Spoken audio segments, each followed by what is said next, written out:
थंडीमध्ये ना भूक जरा थोडी जास्तच लागते. तर थंडीसाठी रोज रोज नाश्त्याला काय बनवायचा हा प्रत्येक गृहिणीला पडलेला प्रश्न असतो. तर आज आपण नाश्त्याची अतिशय पौष्टिक, साधी, सिंपल कुठलीही पूर्वतयारी न करता पटकन होणारी ही सोयाबीनची मस्त पौष्टिक रेसिपी आहे. ही तुम्ही लहान मुलांना सुद्धा देऊ शकता. कारण बऱ्याचदा लहान मुलांना सोयाबीनची भाजी खात नाही किंवा मोठे माणसं सुद्धा खात नाही. परंतु अशा पद्धतीने तुम्ही सोयाबीनचा हा नाश्ता जर बनवला ना, कुणाला समजणार सुद्धा नाही की यामध्ये आपण सोयाबीन वापरलेली आहे. चला तर मग वेळ न घालवता लगेचच आपल्या रेसिपीला आपण सुरुवात करूया. रेसिपी नेहमीप्रमाणेच अगदी साधी, सिंपल, सोपी आहे आणि त्यामुळे तुम्हाला नक्कीच आवडणार आहे. तर त्यासाठी रेसिपीला एक लाईक जरूर करा. तर सगळ्यात अगोदर आपल्याला सोयाबीन भिजवावं लागणार आहे. तर त्यासाठी एक वाटीभर आपल्याला सोयाबीन घ्यायची आहे. लहान आकारात, मोठ्या आकारात जी कुठली असेल ती तुम्ही घेऊ शकता. इथे मी पाणी गरम करून घेतलेलं आहे. जर तुमच्याकडे वेळ जास्त असेल ना, तुम्ही थंड पाण्यातही भिजवू शकता. परंतु आता आपल्याला जर सकाळी थोडीशी घाईच असते तर त्यासाठी ना अशी गरम पाण्यामध्ये आपल्याला एक 5 मिनटं ठेवायची आहे. त्यामुळे छान अशी फुलली जाते आणि मऊसुद्धा होते. तर आपली ही 5 मिनटामध्ये मस्त अशी फुलून तयार होणार आहे. तर हे पहा अगदी दुप्पट झालेली आहे सोयाबीन. आता यामधले ना एक्स्ट्राचं पाणी आपल्याला पूर्णपणे काढून घ्यायचं आहे आणि त्यानंतर आपण ही मिक्सरला थोडीशी फिरवून घेणार आहोत.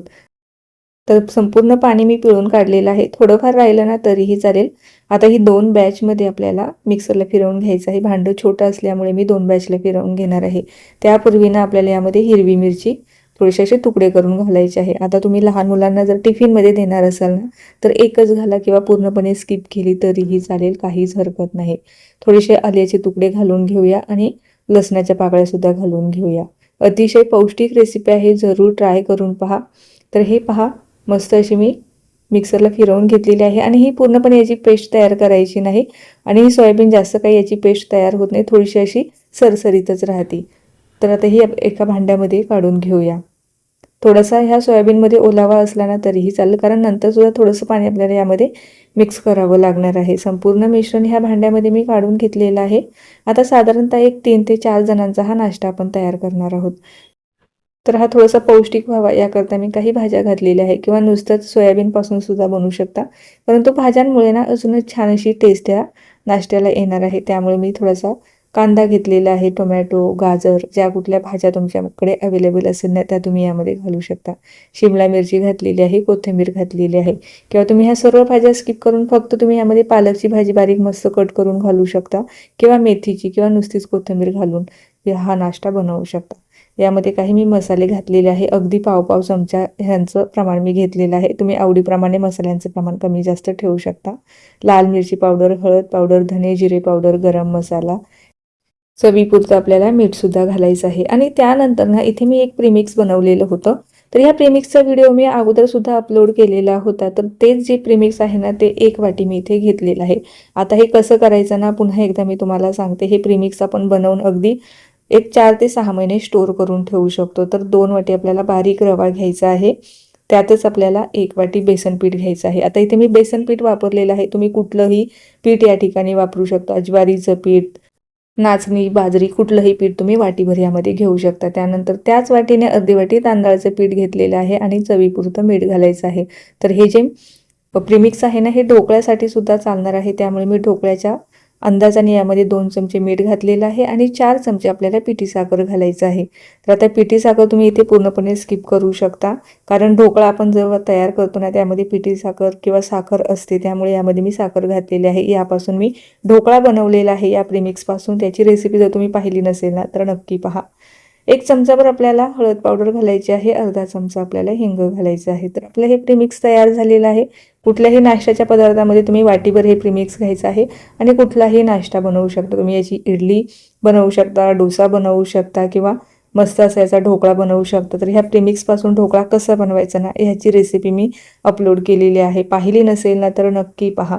तर आता हे प्रीमिक्स आपलं तयार झालेलं आहे. अगदी 4 ते 6 महिने एखाद्या हवाबंद बरणीमध्ये भरून ठेवायचं आणि थोडं थोडं कुठल्याही नाश्त्यामध्ये तुम्ही याला वापरू शकता. किंवा जर तुम्हाला हे प्रीमिक्स वापरायचं नसेल तर इथे तुम्ही फक्त कुठलंही पीठ आपण आता आज जो नाश्ता तयार करत आहोत ना त्यामध्ये वापरू शकता. तर बरोबर 1 वाटी प्रीमिक्स मी ह्या नाश्त्यासाठी, सोयाबीनच्या नाश्त्यासाठी घेतलेलं आहे. आता प्रीमिक्स कसं तयार करायचं हे तुम्हाला माहीत आहे. आता जर तुम्हाला बनवायचं असेल तर हे प्रीमिक्स बनवून ठेवू शकता किंवा जर तुम्ही यामध्ये फक्त बाजरीचं पीठ वापरू शकता किंवा नुसतं तुम्ही इथे नाचणीचं किंवा घरात जे कुठचं पीठ अवेलेबल असेल ना त्यापासून हा नाश्ता बनवू शकता. असं काही आवश्यकता नाही की हे प्रीमिक्सच टाकलं पाहिजे. त्यानंतर 2 चमचे आपल्याला दही घालायचं आहे. हा अतिशय पौष्टिक नाश्ता आहे. जर तुम्ही वेट लॉस करत असाल तर त्यांच्यासाठी तर अतिशय फायदेशीरच आहे, कारण यामध्ये सगळे जे जिन्नस आहे ना अगदी पौष्टिक असे वापरलेले आहे. आता इथे भाज्या ज्या वापरलेल्या आहेत त्या आता मी माझ्या घरात ज्या अवेलेबल होत्या त्या भाज्या यामध्ये घातलेल्या आहे. तुमच्याकडे ज्या अवेलेबल असेल किंवा तुमच्या आवडीच्या भाज्या यामध्ये घालू शकता, त्यामुळे सुद्धा अजूनच छान असा होणार आहे. आता यामध्ये ना थोडं थोडं पाणी आपल्याला घालावं लागणार आहे, कारण हे बरंचसं घट्ट आहे. तर साधारणतः मी इथे 2 वाटी इथे पाणी घातलेलं आहे. जी वाटीने प्रीमिक्स मोजून घेतलेलं होतं ना त्याच वाटीने 2 वाटी पाणी मला इथे लागलेलं आहे. तर थोडंफार तुम्हाला कमी किंवा जास्त लागू शकतं. एक 5 ते 10 मिनिटं आपल्याला याला असंच ठेवायचं आहे. घाईच्या वेळेत बनवणार असाल तर रेस्ट वगैरे ठेवत बसायची गरज नाही. याचे आप्पे जर तुम्ही बनवणार असाल ना तर ते सुद्धा अप्रतिम होतात. यामध्ये आपल्याला खाण्याचा सोडा वगैरे वापरायची अजिबात गरज नाही. आणि हे पीठसुद्धा आपल्याला फर्मेंट करावं लागत नाही. तरीही नाश्ता म्हणाल ना अतिशय भन्नाट लागतो. इथे माझ्याकडे छोटासा नॉनस्टिक पॅन आहे किंवा तुमच्याकडे जे फोडणीचं भांडं असतं ना ते तुम्ही इथे घेऊ शकता, किंवा असा पॅन असेल किंवा नॉनस्टिक घरातला कुठल्याही कढाईमध्ये जरी बनवला ना तरी हा बनतो, किंवा आपल्या चपातीच्या तव्यावरती सुद्धा हा जो नाश्ता आहे ना हा बनवू शकता. थोडंसं चमचाभर मी इथे तेल टाकून घेतलेलं आहे, पांढरे तेल टाकलेले आहे, आणि आपण जे मिश्रण तयार करून घेतलेलं होतं ते आपल्याला साधारणतः 2 चमचे घालायचं आहे. आणि छान असं झाकण ठेवून आपल्याला वरची बाजू जोपर्यंत सुकत नाही ना तोपर्यंत आपल्याला अगदी कमी गॅसवरती छान असं खालून खरपूस होत नाही तोपर्यंत भाजून घ्यायचं आहे. तर हे पहा, पूर्णपणे वरची बाजू सुकली गेलेली आहे. आणि त्यानंतर पण आपल्याला लगेच पलटवायचं नाही, पलटवायची घाई करायची नाही, थोडीशी वाफ जाऊ द्यायची. आणि त्यानंतर पुन्हा 1 चमचाभर इथे मी तेल टाकून घेणार आहे. आणि हो, तुम्ही जर हे डाएटसाठी बनवत असाल, तुम्हाला तेल जराही चालत नसेल, तर बिना तेलाचा सुद्धा हा नाश्ता होऊ शकतो. कारण मला खूप साऱ्या अशा कमेंट आल्या होत्या की वेट लॉससाठी काहीतरी पौष्टिक नाश्ता आमच्याबरोबर शेअर करा. जर तुम्ही हा वेट लॉससाठी किंवा डाएटसाठी जर बनवत असाल ना, यामध्ये तेल पूर्णपणे स्किप करू शकता.